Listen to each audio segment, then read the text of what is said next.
হযরত ওমর রাদিয়াল্লাহু আনহুর জমানাতে বৃষ্টি হয় না, হযরত আম্মা জান আয়েশা সিদ্দিকার জমানায় বৃষ্টি হয় না। ইমাম দারিমি সুনানুদ দারিমির ভিতরে হাদিস লেখেন, অনাবৃষ্টির কারণে মদিনার খেজুর গাছগুলি শুকাই যেতে লাগলো, ঘাস তরুলতা পাতা মরে গেল, উট দুম্বা ছাগল ভেড়াগুলি দুর্বল হয়ে গেল। আপনারা জানেন বাংলাদেশের মতো তার সেখানে এমন সুন্দর সুন্দর মাটি নাই, বৃষ্টিপাত না হলে তো অবস্থা খুব ভয়াবহ। এত পরিমাণ অবস্থা হলো, মদিনার মানুষ চিন্তায় পড়ে গেল, হায় হ্যাঁ কি হবে আমাদের। সব সাহাবীরা মিলে আম্মা জান আয়েশা সিদ্দিকা রাদিয়াল্লাহু আনহার কাছে যে বলেন, মা জননী বৃষ্টি হয় না, প্রচুর পরিমাণে খরা পড়ে গেছে, বৃষ্টির বড় প্রয়োজন, আমরা কি করতে পারি? আম্মা জান আয়েশা বললেন, আমার নবীর উম্মতরা, তোমরা আমার রাসূলের রওজা মুবারকের উপর থেকে যে ছাদ আছে, খেজুর পাতার যে ছাউনি আছে, এই ছাউনি তোমরা সরাইয়া দাও। খেজুর পাতার ছাউনি রওজা শরীফের উপর থেকে তোমরা সরাইয়া দাও, খেজুর পাতার ছাউনি তোমরা সরাইয়া দাও। সাহাবীরা গেলেন, আল্লাহর হাবিবের রওজা শরীফের উপর থেকে খেজুর পাতার ছাউনি সরাই দিলেন। আকাশ থেকে রওজা শরীফ দেখা যাচ্ছিল, রওজা শরীফ থেকে আকাশ দেখা যাইতেছিল। ঠিক তখনই আকাশ জুড়ে মেঘ জন্ম নিল, অঝোর দ্বারা বৃষ্টি নামা শুরু হয়ে গেল। একাধারে 7 দিন পর্যন্ত বৃষ্টি নামতে লাগলো, একটা মিনিটের জন্য বৃষ্টি বন্ধ হয় না।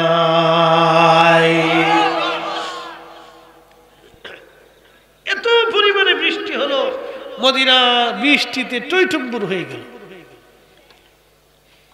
7 দিন পরে সব সাহাবীরা এসে বলেন, আম্মা জান, মা জননী, আমাদের আর বৃষ্টির প্রয়োজন নেই। বৃষ্টির এত পরিমাণে হয়েছে যে আমাদের মাটির ঘরগুলি ভেঙে যাওয়ার উপক্রম হয়েছে, প্রচুর বৃষ্টি হয়েছে, মা আর বৃষ্টির দরকার নেই। আম্মা জান বললেন, তাহলে রওজা শরীফের ছাদ আবার পুনরায় নির্মাণ করে দাও। একসাথে বলবেন আল্লাহু আকবার। রওজা শরীফের ছাদ আবার নির্মাণ করে দাও। যখন রওজা শরীফের ছাদ নির্মাণ করে দেওয়া হলো, আকাশে বৃষ্টি বন্ধ হয়ে গেল, বৃষ্টি পড়া বন্ধ হয়ে গেল। রওজা শরীফের ছাদ যখন ফাঁকা হয়ে গেল, বন্ধ হয়ে গেল, তখন অটোমেটিক বৃষ্টি বন্ধ হয়ে গেল। লোকেরা বলল, ব্যাপার কি?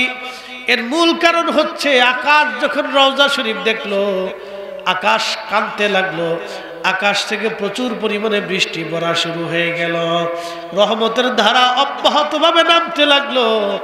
আবার যখন ছাদ বন্ধ করে দিয়ে দেওয়া হলো, তখন আবার আকাশ থেকে বৃষ্টি বন্ধ হয়ে গেল। এই জন্য কোনোদিন যদি রওজা শরীফের উপর থেকে ছাদ চলে যায়, তাহলে মদিনাতুল মুনাওয়ারা 1 সেকেন্ডের জন্য বৃষ্টি থামবে না। 1 সেকেন্ডের জন্য বৃষ্টি থামবে না। এই জন্য কিয়ামত পর্যন্ত রাসূলের রওজার উপরে ছাদ থাকবে। একসাথে বলবেন আল্লাহু আকবার। কিয়ামত পর্যন্ত ছাদ রাখতেই হবে। নবীজির ইন্তেকালের পর থেকে ছাদ আছে।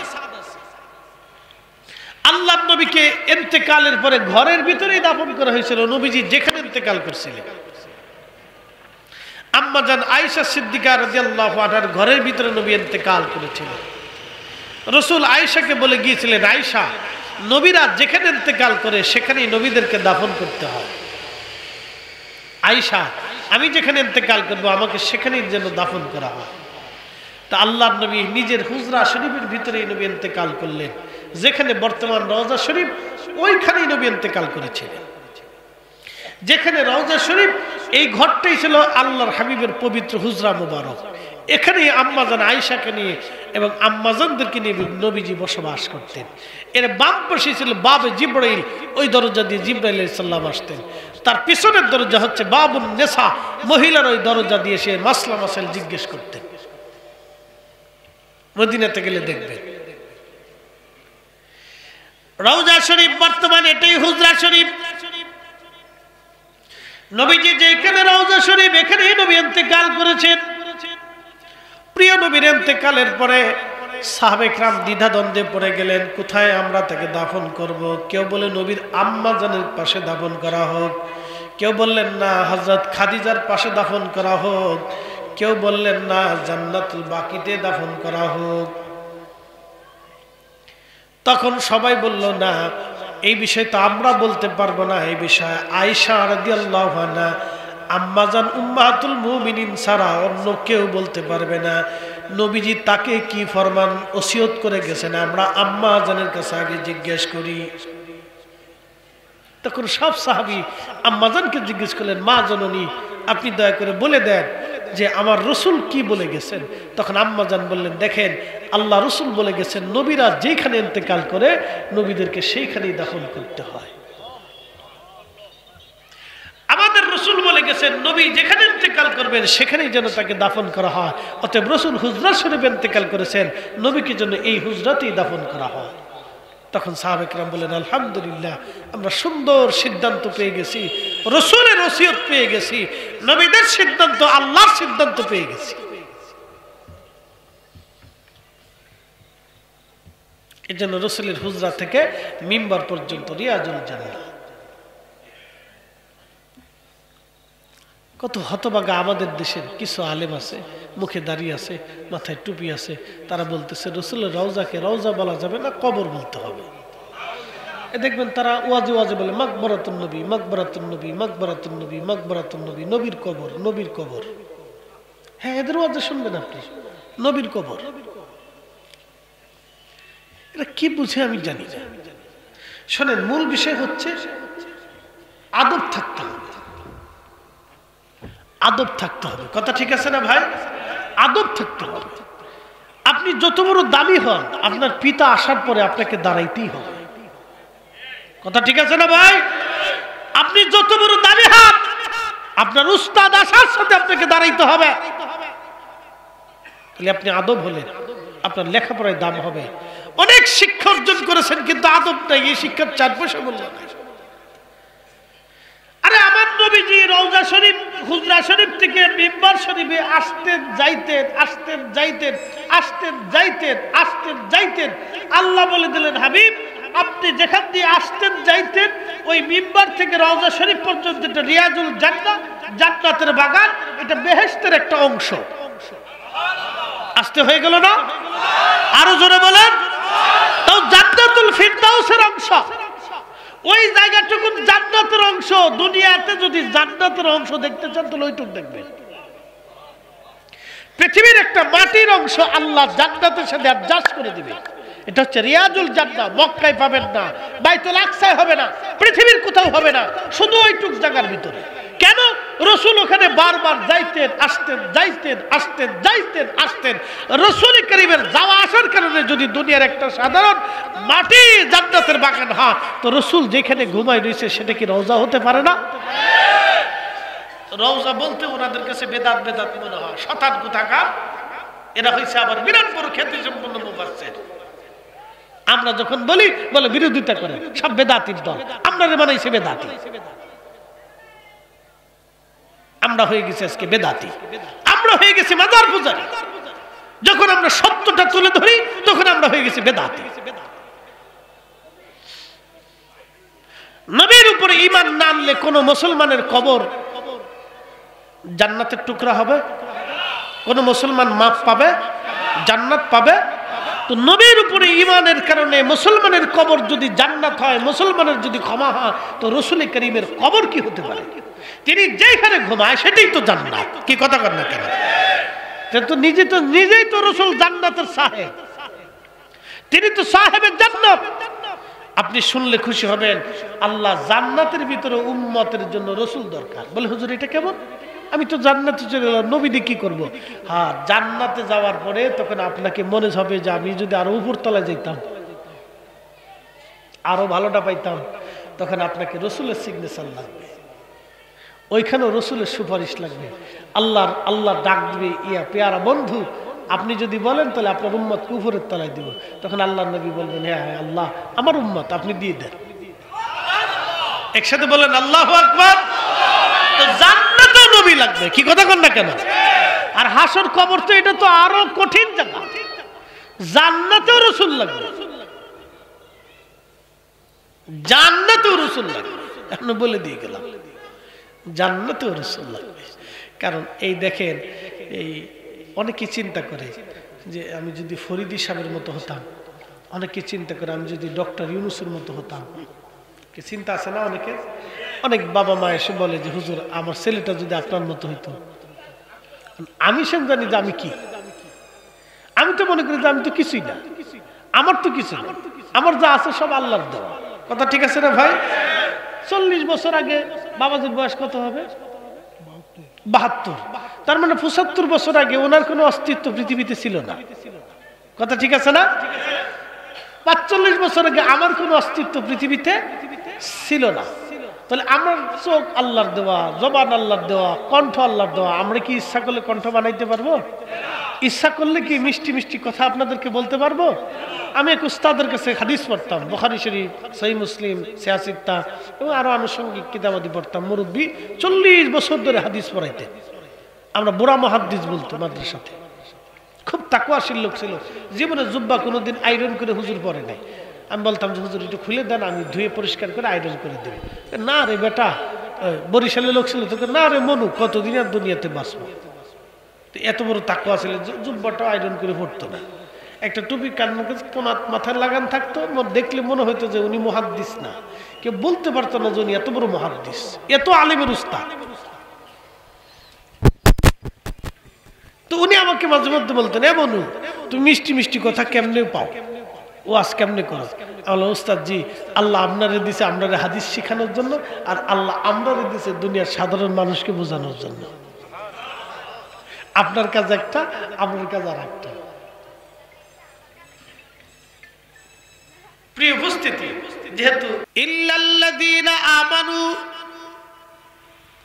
এক নাম্বার তারা ব্যতীত যারা ঈমান এনেছে, যারা বিশ্বাস স্থাপন করেছে এক আল্লাহর প্রতি, যারা বিশ্বাস স্থাপন করেছে আখিরি নবীর প্রতি, যারা বিশ্বাস স্থাপন করেছে আল্লাহর রসুলের উপরে যাহা অবতীর্ণ হয়েছে, যারা বিশ্বাস স্থাপন করেছে পূর্ববর্তী নবী এসেছিল, যারা বিশ্বাস স্থাপন করেছে কবর আসবে, কবরে মুনকার নাকির আসবে, যারা বিশ্বাস স্থাপন করেছেন কিরামান কাতিবিনা ইয়ালামুনা মা তাফআলুন, কিরামান কাতিবিন সত্য যারা বিশ্বাস স্থাপন করেছে ফি নারি জাহান্নাম, জাহান্নামের উপরে, যারা বিশ্বাস স্থাপন করেছেন জান্নাতু আদনিন তাজরি মিন তাহতিহাল আনহার, খুদার জান্নাতের উপরে,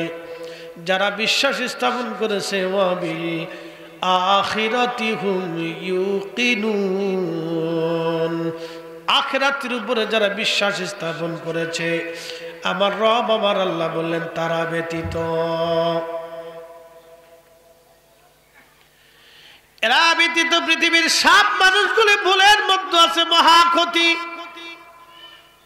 আচ্ছা খুব মনোযোগ দিন, একজন মানুষ অনেক বড় একটা বট গাছ দেখলো, বিরাট বড় একটা বট গাছ দেখে বট গাছের গোড়ায় কিছু মোমবাতি জ্বালাইয়া, তারপরে মনে করেন যে এখানে একটা পুতুল রেখে বট গাছের সামনে সেজদায় পড়ে গেল, এটা আমার ভগবান, দেবতা, এখানে দেবতা আসে, দেবতা বসে।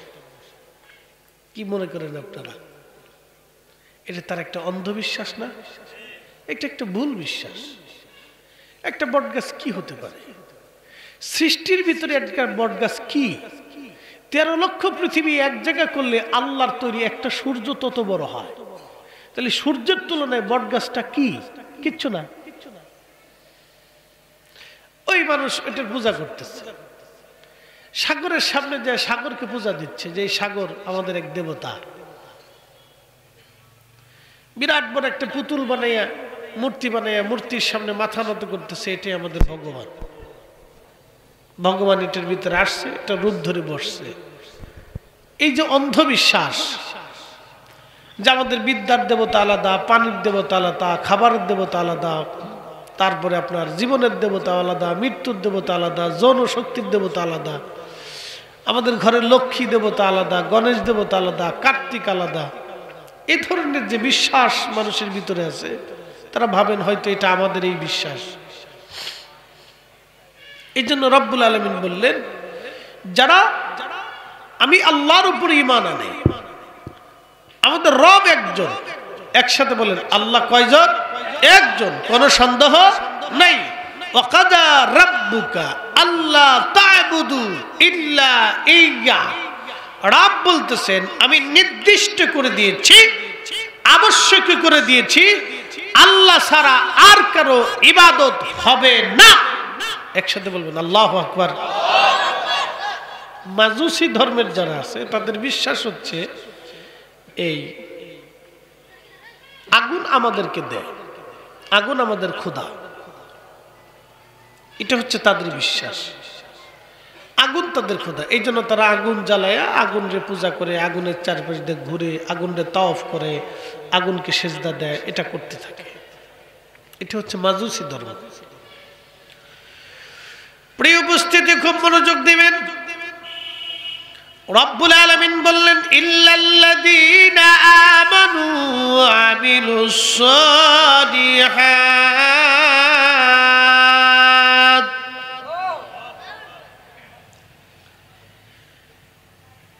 এক নাম্বার যারা ঈমান এনেছে তারা ব্যতীত সব মানুষগুলি ভুলের মধ্যে আছে। দুই নাম্বার, ঈমান আনার পরে যারা আমল করেছে, আমল ব্যতীত যত মানুষ আছে ভুলের মধ্যে আছে।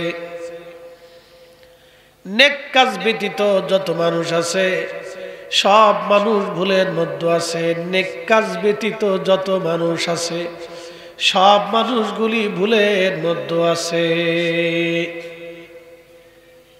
আচ্ছা, আমাদের সভাপতি সাহেব একটু অসুস্থ আছে, ওনার জন্য ওই যে একটা চেয়ার নিয়ে এনে দেন, প্লাস্টিকের যে হাতলালা আছে না, ওই চেয়ারটা। এটা তো শক্ত, সোজা, মানে বসতে কষ্ট হচ্ছে।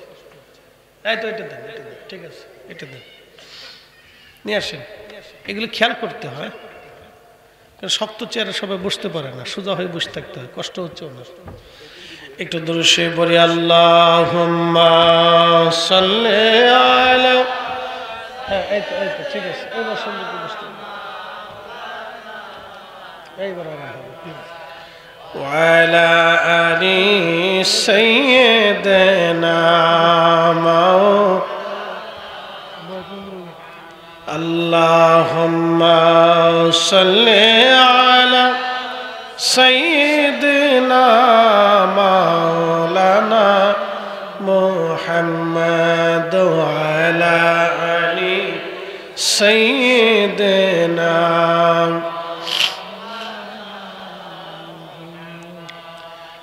বাদশাহ क्या फकीर हो, सबको एक ही ठिकाना। बादशाह क्या फकीर हो, सबको एक ही ठिकाना।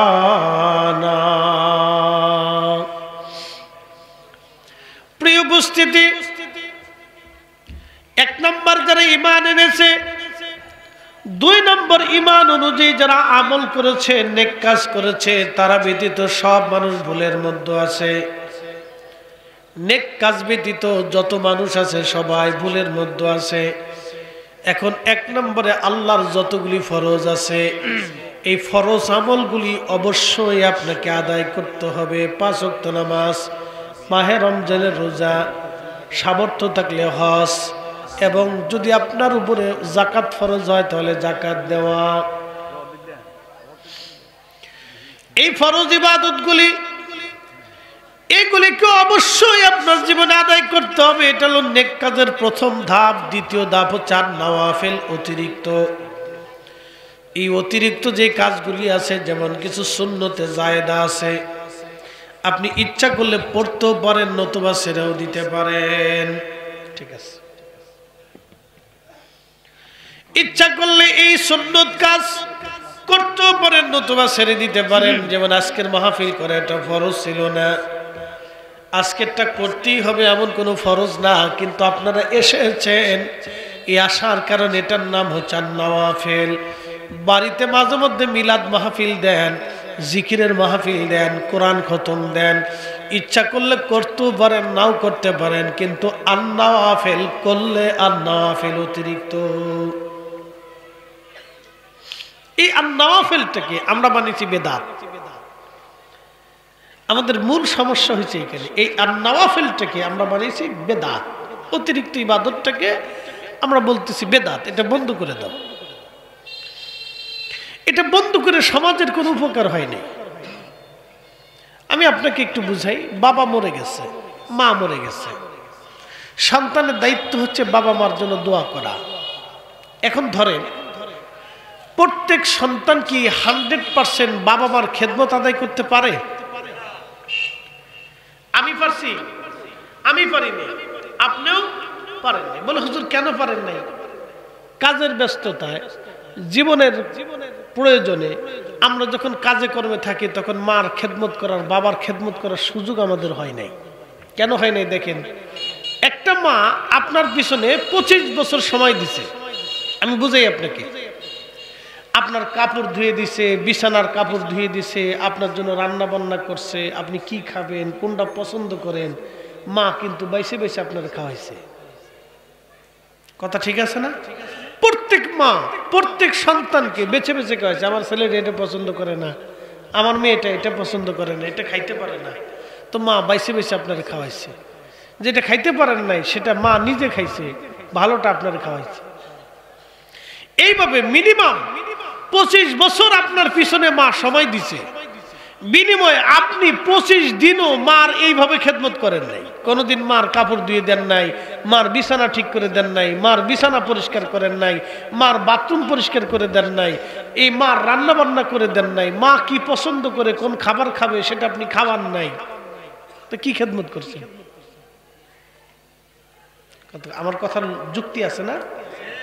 এইভাবে খেদমত না করলে তাহলে বাবা মার খেদমত কি আদায় হলো? দুইটা ওষুধ কিনে দিয়ে একবেলা ডাক্তার দেখে, 2 বেলা খাবার খাওয়াই কি খেদমত হয়ে গেল? না না, 25 বছর মা আপনাকে যেভাবে লালন করছে, আপনি যদি 25 দিনও মা বাবাকে ওইভাবে লালন করতে পারতেন, তাও বলতে পারতেন যে না আমি 25 দিন হলো করছি। পারেন নাই। এই খেদমতটা হযরত ওয়াসাল কারণী করছিলেন। করার কারণে তিনি মুস্তাজাবাতুদ দাওয়া হয়ে গেছেন। আল্লাহ রাসূল বলতেন, উম্মত আমার ওয়াইস আল্লাহর কাছে যা বলবে আল্লাহ তাই দিবে। একসাথে বলবেন আল্লাহু আকবার। না না, আরো জোরে বলেন। হযরত ওমরকে বলেন, ওমর রে, যদি ওয়াইসাল কারণী সাক্ষাৎ পাও তো তিনি নিজের মাগফিরাতের জন্য দোয়া চেয়ে নিও। হযরত ওমর রাসূল কারীমের এই কথাটা মানার জন্য তিনি তার জীবনের শেষ হজ করতেছে, তাওয়াফ চলতেছে। হজের সময় যে ফরজ তাওয়াফ হয়, আরাফা থেকে এসে, মুজদালিফা থেকে এসে, এরপরে মিনার থেকে এসে, এই 3 দিনের ভিতরে ফরজ তাওয়াফ করতে হয়। তো হযরত ওমর তাওয়াফ করতেছিলেন। তাওয়াফরত অবস্থায় হযরত ওমর সমস্ত হাজীদেরকে বললেন, তোমরা ইয়ামানের হাজী ব্যতীত যারা আছো সবাই বসে পড়ো, দাঁড়াও। সমস্ত হাজীরা বসে পড়ল। কয়েকজন হাজী দাঁড়ায় রয়েছে। তোমরা কি ইয়ামানি? বলে হ্যাঁ। তোমাদের মধ্যে কর্ণের অধিবাসী ছাড়া আর সবাই বসে পড়ো। একজন দাঁড়ায় রইল, শুধু কার্ণীদের মধ্যে একজন তিনি দাঁড়িয়ে আছেন। হযরত ওমর জিজ্ঞেস করলেন, তোমাদের দেশে ওয়াইস আল কার্ণী নামক কাউকে চিনোনি? বলে হ্যাঁ চিনি।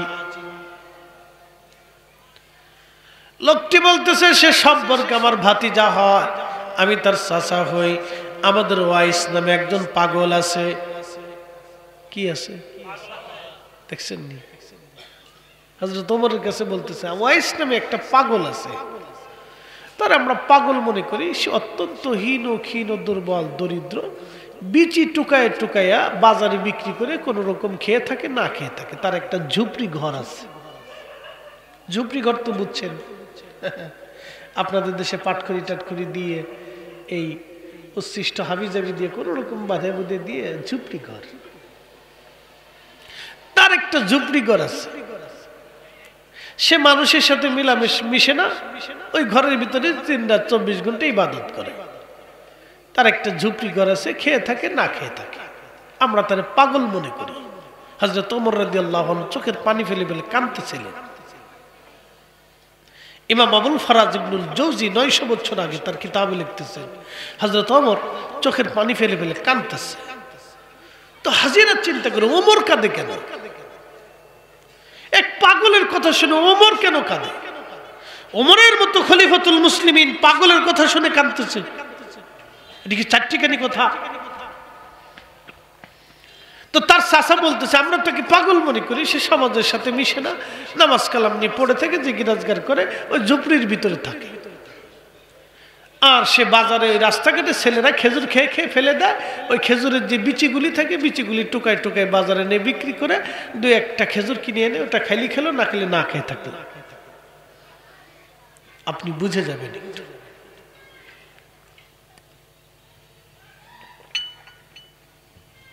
আপনি একটু বুঝে যান। আল্লাহু আকবার। তোমার কাঁদতেছে। লোকেরা বলল খলিফা কাঁদেন কেন? বলে হ্যাঁ আল্লাহর বান্দারা তোমরা জানো না আমি এই লোকটাকে খুঁজতেছি। এই লোকের মর্যাদা কি? হযরত ওমর বলেন এই লোকের প্রশংসা আমার নবীর জবান থেকে নবী করে গেছে। একসাথে বলবেন আল্লাহু আকবার। দেখি চারটিখানি কথা যে রাসূল তার প্রশংসা করেছে, রাসূল তার পবিত্র জবান দিয়ে তার প্রশংসা করেছে।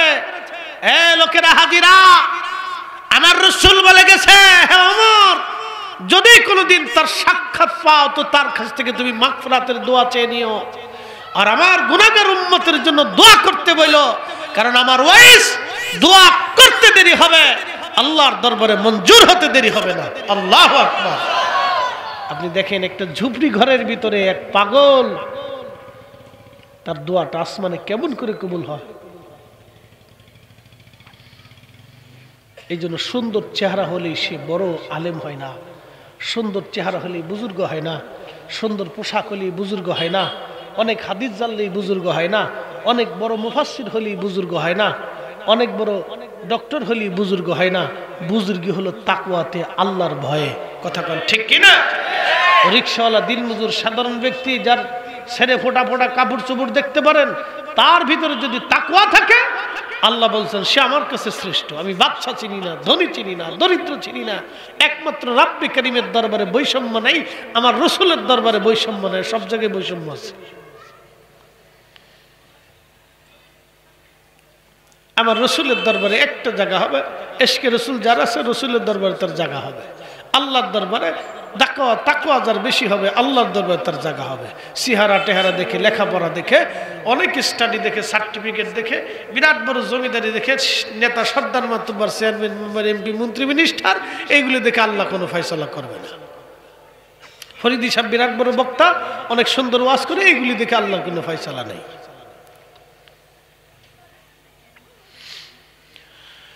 হযরত ওমর বললেন হে আল্লাহর বান্দা সে এখন কি হজে আসছে কি তুমি কি জানো? তখন সে বলতেছিল হ্যাঁ সে হজে আসছে।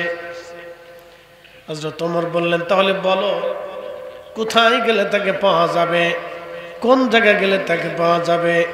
হযরত ওমর রাদিয়াল্লাহু আনহু ওই লোক বললেন হুজুর আপনি যদি তাকে খুঁজতে চান তাহলে মক্কার পার্শ্ববর্তী এলাকার একটা জায়গা আছে, এখানে একটা গাছ আছে, ওই গাছের নিচে সে আল্লাহর ইবাদত করতেছে। হযরত ওমর এবং হযরত আলী দুইজনে মিলে তারা সারির উপরে চড়ে হযরত ওয়াসাল কারনীকে খুঁজতে খুঁজতে যায়, দেখলেন জীর্ণ শীর্ণ একজন আল্লাহর ব্যক্তি, মোটা চটের মতো, কম্বলের মতো মোটা সুতার পোশাক গায়ে দিয়ে, জুব্বা গায়ে দিয়ে নামাজে দাঁড়ানো, তার জায়গায় জায়গায় তালি দেওয়া, জায়গায় জায়গায় সেরা, জায়গায় জায়গায় তালি দেওয়া, জায়গায় জায়গায় সেরা, জায়গায় জায়গায় সেরা, চুল দাড়িগুলি উস্কো খুস্কো। উস্কো খুস্কো বুঝছেন? আমরা তো প্রত্যেক দিন শ্যাম্পু মারি, ঠিক আছে না ভাই? আতর মারি, শ্যাম্পু মারি, সাবান দিই, তার চুল দাড়িগুলি উস্কো খুস্কো, দেখলে মনে হয় একটা পাগল। আসেন আমরা ভিতরে এসে বসি ভাই, ভিতরে এসে বসি। দেখেন আমি একজনের জীবনী বলতেছি,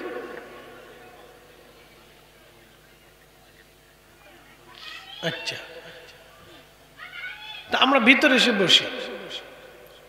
এই যে আমাদের দেশে ওয়াজের সময় মেলা হইলে এই বাচ্চা পোলাপান ছেলেপেলেরা মেলার দিকে দৌড়ায়, আর মহিলারা খালি মেলার দিকে যায়। মহিলারা যাওয়ার পিছনে কারণ আছে, বাচ্চারা খুঁচাখুচি করে, কে মা এটা কিনে দাও, এটা কিনে দাও, এটা কিনে দাও, এটা কিনে দাও। বাচ্চার জ্বালায় মহিলা এই মেলার দিকেও যায়, এটাও ঠিক আছে, কিন্তু যাওয়া যাবে না। মা বোনরা নির্দিষ্ট জায়গায় বসে থাকেন, আপনারা ওয়াজ শোনেন। দেখেন একজন পাগলের গল্প করতেছি, একসাথে বলবেন আল্লাহু আকবার। যে মজ্জুমের প্রশংসা আমার রাসূলের জবান থেকে আসছিল, আমি তার বর্ণনা করতেছি। হযরত ওমর আর আলীর মতো মহান সাহাবী তাকে দেখার জন্য পাগল হয়ে গেছে। কোন দিকে গেলে পাবো, কোথায় গেলে পাবো? তো তারা সওয়ারি চড়াইয়া সেই গাছের নিচে যায় দেখতেছে উস্কো খুস্কো চুল বিশিষ্ট, জামা কাপড় সিরা তালি দেওয়া যুক্ত একজন বান্দা নিভৃতে খুব ধীর স্থিরতার সাথে নামাজ পড়তেছে, খুব স্থির। দীর্ঘ সময় সে 2 রাকাত নামাজ পড়ল। হযরত ওমর পিছন দিক থেকে সালাম দিয়ে চুপচাপ বসে গেলেন। দীর্ঘ সময় পরে নামাজ শেষ করে হযরত ওমর সালাম দেওয়ার পরে তিনি সালাম ফিরিয়ে শেষ করার পরে সালামের জবাব দিয়ে বললেন, হে আল্লাহর বান্দা, আপনারা কারা? বলে, আমার নাম ওমর, আর ওনার নাম হযরত আলী কাররামাল্লাহু ওয়াজহ। তখন ওয়াসাল কারনি বললেন, আপনারা রাসূল কারীমের সাহাবী, খলিফাতুল মুসলিমিন, আর আপনি হযরত আলী, আহলে বাইত রাসূল। তার গায়ের উপরে একটা সিরা চাদর ছিল, এই চাদরখানা বিছাই দিয়ে বললেন, আপনারা এইখানে বসেন, আপনাদেরকে মেহমানদারি করার মতো আমার কাছে কোনো সম্বল নাই। একসাথে বলবেন আল্লাহু আকবার। আপনি দেখেছেন, অথচ জীবনে রাসূলের পক্ষ থেকে একটা হাদিসও সে শিখে নেয়। এই জন্য মনে রাখবেন, হেদায়েত আর ইশকে রাসূল দলিল দিয়ে হয় না, এটা হৃদয় থেকে আসে, আল্লাহর পক্ষ থেকে আসে। কি কথা কন না কেন? এটা দলিল দিয়ে হয় না। ইশকে রাসূল আর হেদায়েত এটা দলিল দিয়ে হয় না, এটা আল্লাহ থেকে কবুল করে তার কলিজার ভিতরে আল্লাহ ঢেলে দেয়। সবার নসিব হয় না। অনেক স্টাডি করলে হবে না, অনেক হাদিস ভরি ভরি জানলেও হবে না, হবে না, কখনোই হবে না। তো খুব মনোযোগ দিয়ে তো চাদর বিছিয়ে দিয়ে বললেন, আপনার সাহাবী রাসূল, আপনাদেরকে সমাদর করার মতো আমার কিছু নেই, আমার এই একটা সিরা চাদরই আছে। তালি দেওয়া, জায়গায় জায়গায় তালি দেওয়া সিরা, এই চাদরটা বিছিয়ে দিয়েছে। তা হযরত ওমর রাদিয়াল্লাহু আনহু কেঁদে দিলেন।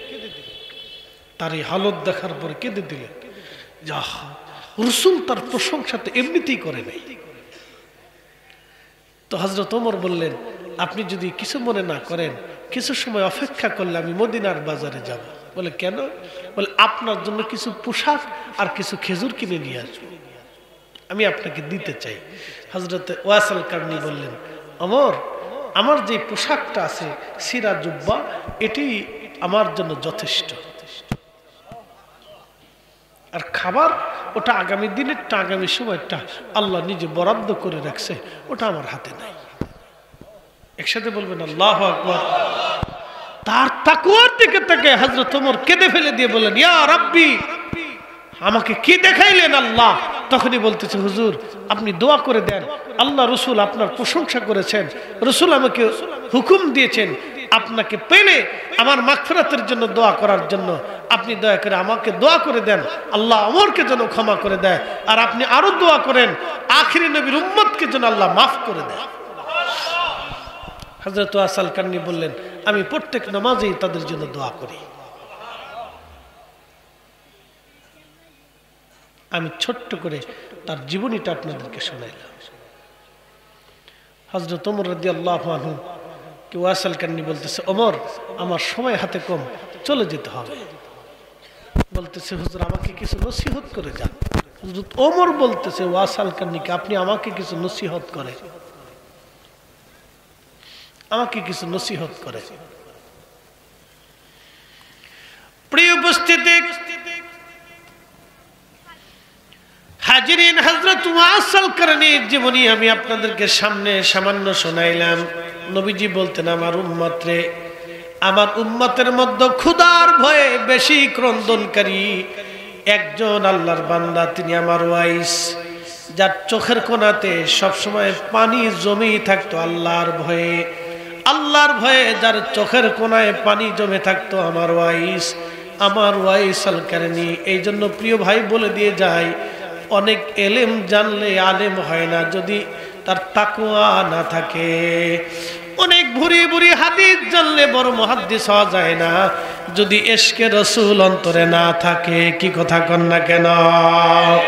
তাজিবে রাসূল, ইশকে রাসূল যদি কারোর মধ্যে না থাকে তাহলে বুঝবেন তার কিচ্ছু নেই। আমাদের দেশে এখন কিছু বক্তা বেরোচ্ছে, আল্লাহ মাফ করে দিই, ওয়াজ করার আগে খুতবা শেষ করে একটু লা ইলাহা ইল্লাল্লাহ ওয়াজ শুরু করে দুরূদ শরীফ পড়ে না। কি আশ্চর্য! আপনি একটু কল্পনা করেন, সে ভাবে মনে হয় দুরূদ শরীফ পড়লে অনেক গুনাহ হয়ে যাবে। সি সি সি সি কল্পনা করতে পারবে যে ইসলাম তো আমরা রসুলকে দিয়ে পেয়েছি। কথা ঠিক আছে না ভাই? আবু বকর কিন্তু আল্লাহ দেখে দিন মানে নাই, আবু বকর রসুল দেখে আল্লাহ চিনেছে। হযরত ওমর কিন্তু নবী দেখে আল্লাহ চিনেছে। হযরত খাব্বাব কিন্তু রসুল দেখে আল্লাহ চিনেছে। হযরত বেলাল নবী দেখে আল্লাহ চিনেছে। আম্মা জান খাদিজা নবী দেখে আল্লাহ চিনেছে, তারা কিন্তু আগে আল্লাহ চিনে নাই।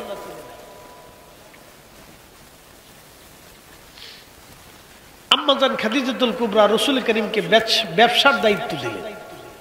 আমাদের এক শিক্ষিত ভাই, তিনি শুধু ইংরেজিতে ওয়াজ করে। আমি বুঝি না বাংলাদেশে এত ইংরেজি ফটর ফটর করার কি আছে, আমি বুঝি না। এত ইংরেজি করলে কি লাভ হয়, কি দরকারটা কি এত ইংরেজি বলার? আমাদের দেশ, যে দেশের অধিকাংশ মানুষ ইংরেজি বোঝে না, তো ওটা বলার দরকারটা কি? আচ্ছা বলুক, অসুবিধা নেই। তিনি বলতে বলতে বলতে বলতে বলে ফেলছেন যে আম্মা জান খাদিজাতুল কুবরার স্টাফ ছিলেন রাসূল করিম, কর্মচারী ছিলেন। আচ্ছা, উনি এখানে কর্মচারীর জায়গা যদি বলতেন যে আল্লাহ রসুল আম্মা জান খাদিজাতুল কুবরার ব্যবসায়ের ম্যানেজিং ডিরেক্টর ছিলেন, তাহলে কিন্তু আর কোনো ঝগড়া নাই। কি কথা ঠিক আছে না? ভাষার ভিতরে তারতম্য আছে না?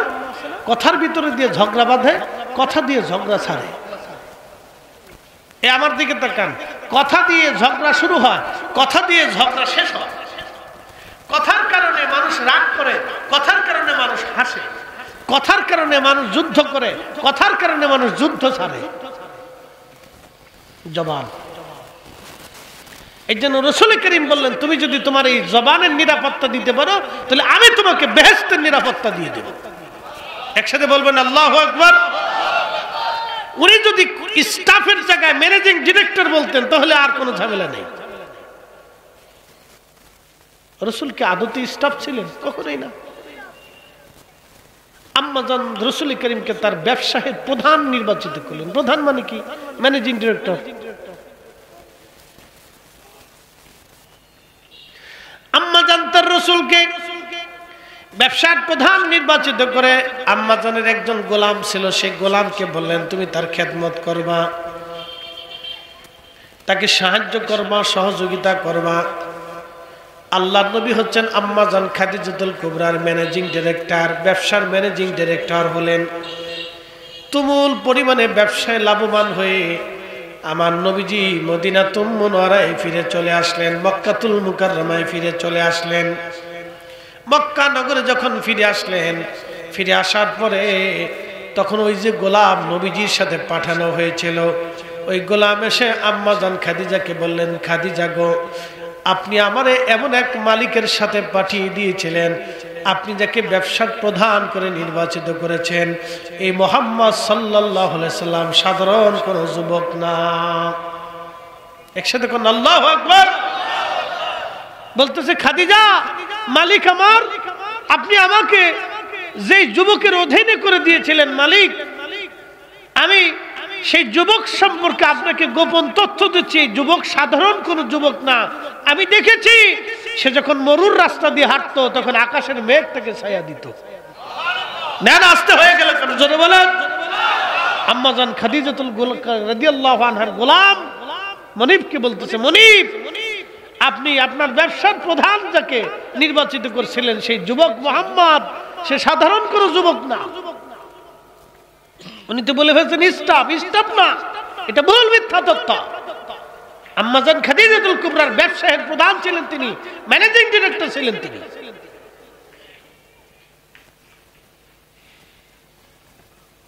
সারা বছর বলে পরে বলে ওয়াজ করে, তো কি পরে জানি না। আমাদের মতো 3-4টে করে মাহফিল করলে তো তার খবরই ছিল না।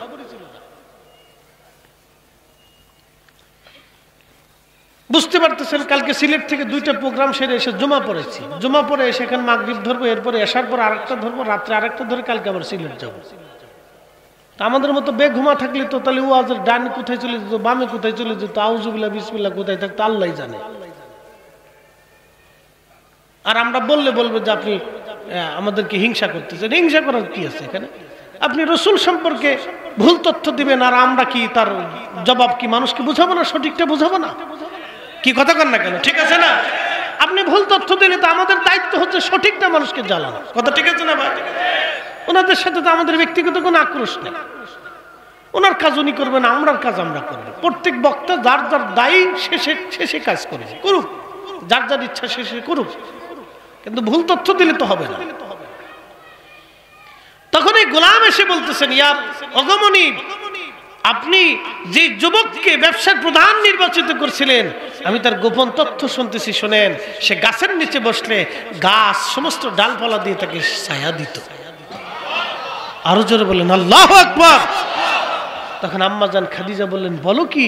এটা তো নবী ছাড়া আর অন্য কারো নিদর্শন হতে পারে না। তখন আম্মাজান খাদিজাতুল কুবরা ওরাকে বিন নৌফলের কাছে জিজ্ঞেস করলেন। ওরাকে বিন নৌফল বললেন, হ্যাঁ, সে আখিরি নবী হবে। তখন আম্মাজান বললেন, তাহলে ওনার কদম ছাড়া যাবে না। তখন আম্মাজান প্রস্তাব দিলেন, ইয়া রাসূলুল্লাহ, ওগো মুহাম্মদ, আমি যদি মনে কিছু না করেন, নিজে সরাসরি প্রস্তাব দিতেছে, মনে কিছু না করলে আপনার স্ত্রী হিসেবে বাকি জীবনটা কাটাইতে চাই আমি। একসাথে বলবেন আল্লাহু আকবার। আম্মাজান খাদিজা বুঝে ফেলছে তিনি আখিরি নবী। এই নবীর স্ত্রী হতে পারলে আমার জীবন সারা জীবনের জন্য ধন্য হয়ে যাবে। আল্লাহু আকবার, আল্লাহু আকবার। প্রিয় উপস্থিতি, হাজিরিন, খুব মনোযোগ দিয়ে কথাগুলি শুনবেন। আল্লাহর হাবিব রাসূল করিম সাল্লাল্লাহু আলাইহি ওয়াসাল্লাম হযরত ওয়াসাল কান্নির প্রশংসা করলেন। প্রিয় ভাই, মনোযোগ দিবেন। আল্লাহ বলেন, ওয়াল আসরি, সময়ের কসম করে বলতেছি, মানুষগুলি ভুলের মধ্যে আছে। ইল্লাল্লাযীনা আমানু, যারা ঈমান এনেছে, ও আমিলুস সলিহাত, নেক আমল করেছে, ওয়া তাওয়াসাউ বিল হাক্কি ওয়া তাওয়াসাউ বিস সাবর, এবং যারা হকের জন্য সুপরামর্শ দিয়েছে, হকের কথা বলেছে, হকের জন্য সুপরামর্শ দিয়েছে।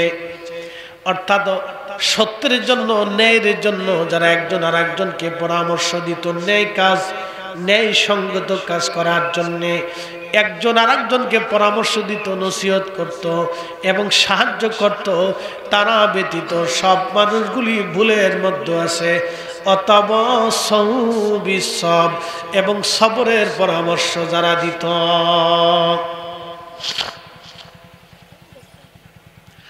সবরের পরামর্শ যারা দিত, সবরের কথা যারা বলতো, তারা ব্যতীত সমস্ত মানুষগুলি ভুলের মধ্যে আছে। প্রিয় উপস্থিতি, খুব মনোযোগ দিয়ে কথাগুলি শুনবেন। হাজিরিন, এত নীতি দীর্ঘ আলোচনা আপনাদের সামনে তুলে ধরলাম। আল্লাহ বলেন, ইন্নাল্লাহা ইয়া'মুরু বিল আদল, আমি রব্বুল আলামিন তোমাদেরকে নির্দেশ প্রদান করলাম, তোমরা দুনিয়াতে ন্যায় কাজ করবা, ওয়াল ইহসান, এবং মানুষদেরকে দয়া করবা, ওয়া ইতাইযিল কুরবা, নিকট আত্মীয় যারা থাকবে তাদের সাথে সুসম্পর্ক রাখবা, তাদের অসুবিধার ভিতরে তোমরা তাদেরকে সাহায্য করবা। আমরা অনেক সময় আত্মীয়তার সাথে সম্পর্ক নষ্ট করে ফেলি। মামাতো ভাই, খালাতো ভাই, ফুফাতো ভাই, জ্যাঠাতো ভাই, আত্মীয় স্বজন, চাচাতো ভাই, এদের সাথে সম্পর্ক দূর করে ফেলি, দূরে চলে যাই, সরে চলে আসি। আল্লাহ কোরআনে বললেন না, ওয়া ইতাইযিল কুরবা, তোমরা নিকট আত্মীয় যারা থাকবে তাদের সাথে সুসম্পর্ক রাখবা, আত্মীয়তার বন্ধন তোমরা মজবুত রাখবা। আল্লাহ নবী বলতেন, উম্মত যারা আত্মীয়তার বন্ধনকে ছিন্ন করে দেয়, আমার রব আমার আল্লাহ তার সাথে সম্পর্ক ছিন্ন করে দেয়। আমি নবীর সাথেও তার কোনো সম্পর্ক থাকে না। যারা আত্মীয়তার সম্পর্ক ছিন্ন করে, আমি রসুলের সাথে তার কোনো সম্পর্ক থাকে না। এই জন্য ছেলে মেয়ের তালাক হওয়ার আগে 100 বার চিন্তা করবেন। এই আপনাদেরকে বলতেছি, ছেলে মেয়ের ডিভোর্স হওয়ার আগে 100 বার চিন্তা করবেন যে কি সর্বনাশ করতেছি। আমাদের দেশের কিছু নারী পুরুষ আছে, মেয়েরা ছেলেরা তালাক হইলে পরে খুশি হয়, ওরা চিন্তা করে আরো উস্কাই দেয় যে তালাক হয়ে যায়। পৃথিবীর নিকৃষ্ট মানুষ হচ্ছে এই মানুষ যে বিবাহের বন্ধনকে সম্পর্ককে নষ্ট করে। এটা পৃথিবীর নিকৃষ্ট মানুষ। ও মানুষের জাতি না, ও শিয়াল কুত্তা হইলে ভালো হইতো, ও মানুষ হইতে পারে না। এই কথা মনে রাখবেন। আত্মীয়তার সম্পর্ক যে নষ্ট করে, আল্লাহ এবং তার রাসূল বলতেছেন আমরা তার সাথে সম্পর্ক নষ্ট করি, আমরা তার সাথে সম্পর্ক রাখি না। এই জন্য তালাক হওয়ার আগে, ডিভোর্স, ছেলে মেয়ে ডিভোর্স হওয়ার আগে আপনারা অনেক চিন্তা করবেন, অনেক চিন্তা। যে কোনো মূল্যে তাদেরকে একবারে মেসিং করে দেওয়ার চেষ্টা করবেন, হাজার চেষ্টা করবেন, লক্ষ চেষ্টা করবেন তাদেরকে মেসিং করে দেওয়া, মিলমিশ করে দেওয়া। এটা মনে রাখবেন, কোনো মতেই যেন তালাক না হয়। একটা মেয়ে এবং ছেলের মধ্যে তালাক হইলে সবচেয়ে বেশি খুশি হয় শয়তান, সবচেয়ে বেশি বেজার হয় আল্লাহ। এই জন্য ছেলে মেয়ের কোন রকম যাতে তালাক না হয়, এটা মনে রাখবেন। হাজার চেষ্টা করবেন তাদেরকে ম্যাচিং করে দেওয়া, মিলমিশ করে দেওয়ার জন্য। আল্লাহ রাসূল বলেন, উম্মত কিয়ামত অনুষ্ঠিত হবে, কিন্তু কিয়ামতের আগে তালাকের সংখ্যা প্রচুর পরিমাণে বাড়বে। এত পরিমাণে তালাকের সংখ্যা বাড়বে যে তালাকের সংখ্যা এত পরিমাণে হবে, যখন অধিক পরিমাণে তালাক বাড়তে থাকবে তখন তোমরা কিয়ামতের জন্য অপেক্ষা করতে থাকবে। নবী বললেন, ও আমাতুস সালাহ, মানুষ নামাজকে হত্যা করবে, তখন বুঝবা কিয়ামতের জন্য অপেক্ষা করতে থাকবে। আগের যুগের রাজা বাদশারা নামাজের প্রথম কাতারে দাঁড়াইতো, এই জন্য তারা শাহী মসজিদ নির্মাণ করত, জায়গায় জায়গায় বড় বড় মসজিদ নির্মাণ করত। আপনি বাংলাদেশে দেখবেন যত জমিদার ছিল মুসলিম জমিদার, প্রত্যেকে তাদের নিজস্ব এলাকাতে, বাড়িতে, জমিদারিতে সুন্দর করে প্রাসাদের মতো মসজিদ নির্মাণ করত। তারা ওই মসজিদে নিজেরা নামাজ পড়ত। ওই মসজিদের ইমাম যারা ছিলেন তারা তৎকালীন সময়ের বড় বড় আলেম ওলামা থাকতেন, এবং আলেম ওলামারা রাজা বাদশাদেরকে নসিহত করতেন, পরামর্শ দিতেন। পৃথিবীর কোনো আলেম রাজা বাদশা হইতো না, আপনি দেখাইতে পারবেন না। পৃথিবীর কোন আলেম রাষ্ট্রপ্রধান হয়েছে আমার জানা নাই, আমার জানা নাই। ইমাম, চার ইমাম, ইমাম আবু হানিফা, ইমাম শাফি, ইমাম মালিক, ইমাম বুখারী, ইমাম হাকিম, ইমাম মুসলিম, ইমাম তিরমিজি, ইমাম আবু দাউদ, ইমাম ইবনু মাজাহ, এরপরে যদি ইমাম ইরাকি, ইমাম ইজ্জুদ্দিন, ইমাম মোল্লা আলী কারি, ইমাম হযরত সুয়ুতি, ইমাম হযরত আসকালানি, ইমাম কাস্তালানি, পৃথিবীর বড় বড় বড় বড় মুহাদ্দিস যারা ছিলেন তারা কেউ রাষ্ট্রপ্রধান ছিলেন না। আপনি যদি যত ওলি সুফি দেখবেন কেউ রাষ্ট্রপ্রধান ছিল না, তারা রাষ্ট্র চালাইতেন না, বরং রাষ্ট্রের প্রধানরা তাদের কাছ থেকে পরামর্শ নিতেন, তাদের কাছ থেকে দোয়া নিতেন, এবং রাষ্ট্রের প্রধানরা তাদের পরামর্শ অনুযায়ী রাষ্ট্র পরিচালনা করতেন। একসাথে বলবেন না মারহাবা? আমি পৃথিবীর কোন বিশ্ববিখ্যাত আলেম, পীর মাশায়েখ, ওলি আল্লাহ যারা ছিলেন তাদেরকে রাষ্ট্র চালাইতে দেখিনি, আমি ইতিহাসে পাইনি, ইতিহাসে পাইনি। শুধু 4 সাহাবী, 4 সাহাবী। রাসূল বলতেন, আল খেলাফাতু সালাসুনা সানা, খেলাফত 30 বছর চলবে, এরপরে আর কোনো খেলাফত আসবে না, এরপরে মুলকিয়ত আসবে। আল খেলাফাতু সালাসুনা সানা, সহিহ বুখারীর হাদিস। নবী বলতেন খেলাফত 30 বছর হবে। এই বাচ্চাদেরকে একটু তাড়িয়ে দেন তো, হ্যাঁ।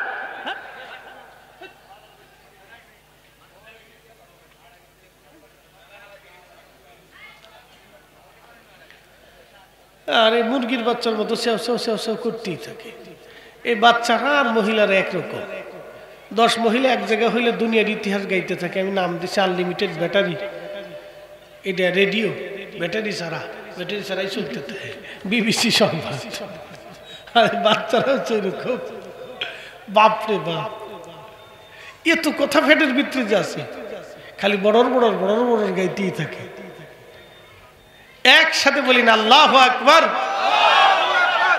খেলাফত পৃথিবীতে 30 বছর, এরপরে আর খেলাফত হয়নি। এরপরে যা আছে সব রাজকীয়, রাজা বাদশা আছে, রাজার ছেলে রাজা, রাজার ছেলে রাজা, রাজার ছেলে রাজা। খেলাফত হচ্ছে, খেলাফত বোঝায় আপনাদেরকে, খেলাফত হচ্ছে রাষ্ট্রের প্রধান প্রধান ব্যক্তিবর্গ যারা আছে, সুশিক্ষিত মানুষ, নেতৃস্থানীয় ব্যক্তিত্ব, তারা একজন রাষ্ট্রপ্রধান নির্বাচিত করবে। এটা হচ্ছে খেলাফত। রাষ্ট্রপ্রধান নির্বাচন করার জন্য সাধারণ দিনমজুর রিক্সা ভ্যান যারা চালায় তারা কে ভালো কে মন্দ এটা নির্বাচন করতে পারে না। খেলাফত হচ্ছে রাষ্ট্রপ্রধান নির্বাচন করার জন্য জ্ঞানী গুণীরা নির্বাচন করে। যেমন আপনারা মিলে সবাই আজকে সভাপতি নির্বাচন করছেন, উনি বয়োজ্যেষ্ঠ মুরব্বী। আপনারা দেখবেন আপনারা সবাই মিলে আজকে বক্তা নির্বাচন করছেন, যে কারে প্রধান বক্তা করা যায় আমাকে করছেন, কারণ আমার বক্তব্য সুন্দর, আপনাদের কাছে পছন্দ হয়েছে, মনোভূত হয়েছে, এই জন্য আপনারা আমাকে দাওয়াত করছেন আমার কথা শোনার জন্য। তো হযরত আবু বকরকে নির্বাচন করলেন বিশিষ্ট বিশিষ্ট সাহাবীরা, হযরত ওমরকে নির্বাচন করলেন বিশিষ্ট বিশিষ্ট সাহাবীরা। সারা মক্কা মদিনার মানুষ কিন্তু খলিফা নির্বাচন করেন, নির্বাচন করছেন বিশিষ্ট বিশিষ্ট জ্ঞানীরা। হযরত আবু বকরকে নির্বাচন করলেন বিশিষ্ট বিশিষ্ট জ্ঞানীরা, হযরত উসমানকে নির্বাচন করলেন বিশিষ্ট বিশিষ্ট জ্ঞানীরা, হযরত আলীকে নির্বাচন করলেন বিশিষ্ট বিশিষ্ট জ্ঞানীরা। একসাথে বলবেন না মারহাবা। এটার নাম হচ্ছে খেলাফত। এটার নাম কি? খেলাফত। জ্ঞানীরা নির্বাচন করবে যে রাষ্ট্রপ্রধান কে হবে, কাকে বানাইলে রাষ্ট্র ভালো মতো চলবে, নির্ভেজাল মতো চলবে। এই প্রথা পৃথিবীতে নাই। এই প্রথা পৃথিবীতে আছে নাই। এরপরে 4 খলিফা চলে যাওয়ার পরে রাজত্ব নিয়ে নিলেন সাহাবী রাসূল হযরত আমির মুআবিয়া রাদিয়াল্লাহু আনহু। তিনি কোন খলিফা ছিলেন না, তিনি রাজা ছিলেন। তারপরে ওনার সন্তান আসলো ইয়াজিদ। এটা তো চিনি আপনারা, এটা পৃথিবীর সবচেয়ে বড় মুনাফিক। কি কথা ঠিক আছে না ভাই? পৃথিবীর কোন নিকৃষ্ট শাসক যদি থাকে তাহলে ইয়াজিদ, একবারে পৃথিবীর নিকৃষ্ট শাসক, মুসলিমদের মধ্যে একেবারে নিকৃষ্ট শাসক। এর মতো শাসক পৃথিবীতে নাই। সে কোন সাহাবীদের পরামর্শ ভিত্তিতে সে রাজত্ব ক্ষমতায় আসে না, সে রাজার ছেলে রাজা, এরপরে তার ছেলে আসলো, এরপরে তার ছেলে, এরপরে তার ছেলে, এরপরে তার ছেলে, এরপরে তার ছেলে, এরপরে তার ছেলে, এরপরে উমাইয়া রাজত্ব শেষ হলো, এরপরে আব্বাসী আসলো, আব্বাসের ছেলের পরে ছেলে, ছেলের পরে ছেলে, ছেলের পরে ছেলে, এরপরে আব্বাসী চলে গেল, ফাতেমি আসলো, ছেলের পর ছেলে, ছেলের পর ছেলে, ছেলের পর ছেলে, সেলজুক আসলো, ছেলের পর ছেলে, ছেলের পর ছেলে, খারজুম আসলো, ছেলের পর ছেলে, ছেলের পর ছেলে, উসমানীয় সাম্রাজ্য আসলো, ছেলের পর ছেলে, ছেলের পর ছেলে, মুঘল সাম্রাজ্য আসলো, ছেলের পর ছেলে, ছেলের পর ছেলে, সালতানাত আসলো, ছেলের পর ছেলে, ছেলের পর ছেলে। পৃথিবীতে যত এম্পায়ার আসছে সব ছেলের পর ছেলে, ছেলের পর ছেলে, ছেলের পর ছেলে। রাসূলের সিদ্ধান্ত মোতাবেক সাহাবায়ে কেরামের নীতিতে খলিফা কোনোদিনও গঠন হয়নি।